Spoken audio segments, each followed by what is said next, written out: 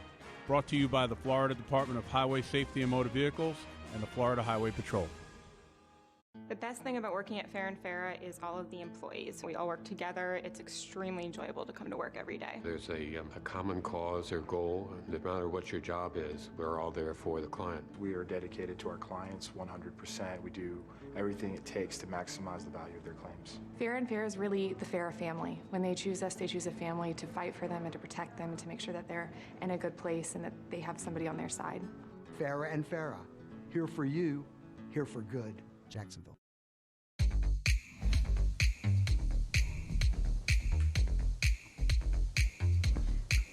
We're back, Jaguars Drive Time. Going back to Twitter, Urban Meyer breaking some news last night. Welcome Amy Palchik to the Jaguars communications staff. I, for one, am very excited to meet her. Amy Palchik came from the Houston Texans and was incredibly well respected around the NFL, and it was basically an uproar when she was let go from the Texans, and she is going to lead the football communications staff for the Jaguars.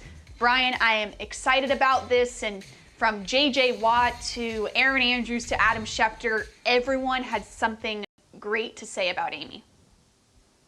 Well, and that Urban Meyer said he wanted the best of the best, right? And when you read the comments from J.J. Watt and Deshaun Watson and people who interacted with her, you got the sense she was really good at what she does. I remember when she was hired because she was the first female to lead a communications department.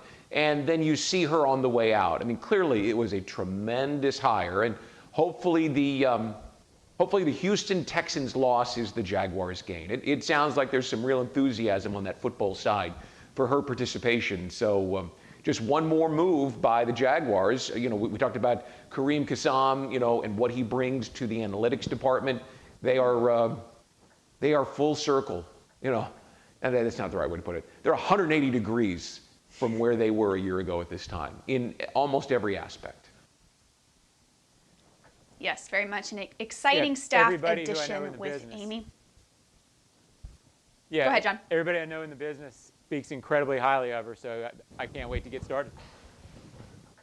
Yes, absolutely. We all can't wait to meet her. Welcome, Amy, if you are watching, to the Jaguars. All right, let's go to what's trending around the NFL, and that is very much so this week. Carson Wentz, welcome to the AFC South, and the Indianapolis Colts. And John, I'm seeing two different things here. I'm seeing that the Colts were maybe a little desperate in this, and they're throwing all kinds of money at Carson Wentz, who is coming off the worst season of his career, and the Eagles were absolutely desperate to get rid of him. They have a cap hit that is history in the making, $33.8 million, but you make the argument also that Carson Wentz played badly last season, but maybe isn't a bad player. And the Colts, obviously, they need a quarterback. Well, Frank Reich, the Colts head coach, was the offensive coordinator with the Eagles when Wentz was at his best. So from the Colts' point of view, they did the one-year thing with Rivers. Ever since they lost Luck, they've been looking for an answer at that position. They're not going to draft early enough, it doesn't look like, to get a good shot at that in the draft. So from their point of view, you go with the quarterback in the NFL who has the most potential, who's young. If this worked, they get set for a long time with the guy who at times has played like a franchise guy. So from the Colts' perspective, it's about as low risk, a risky move as you can make, if that makes any sense. There are elements there that can work. It's just a matter, you know, does what Reich see, can he get that out of Carson Wentz again? I think it's the most prudent move that they can make if they're trying to get a guy who might be a franchise guy. Right. You talk desperate for a quarterback. They were. They're outside the money players in the draft. Matt Stafford, who they reportedly were interested in, went to L.A. They have no shot at getting Deshaun Watson. And so this seemed to be their last chance at swinging for a guy that could not only come in this year, which is what Phillip Rivers was, but do more than Phillip Rivers and be their guy on a very talented roster. So they were desperate for a quarterback. However, the impressive part is they didn't act desperate. You know, the Eagles reportedly were asking for the same deal for Wentz that the Lions got for Matt Stafford. And Chris Ballard, who is a very calm and measured personnel man, said no. And they ended up giving up a 2 or a 3 this year and a conditional pick that could become a 1 if he leads them to the playoffs next year. Well, I mean, goodness gracious. Yeah, you'd give that up. You'd give up a 1 to get a quarterback that takes you somewhere. So, you know, I was really interested in the Colts situation because they were going to waste a really good roster and a team, a franchise that had had quarterback stability for years and years and years, all of a sudden, for the first time, didn't have it. Now, I thought they really acted wisely in waiting out the Eagles. The Colts, a top 5 running team, a top 10 defense last season. Now seems to be they have a franchise quarterback who is arguably going to fit very well with the Indianapolis Colts, and that is what's trending in the NFL this week. And that is our program, Jaguars Drive Time. Thanks so much for tuning in. We will see you next week.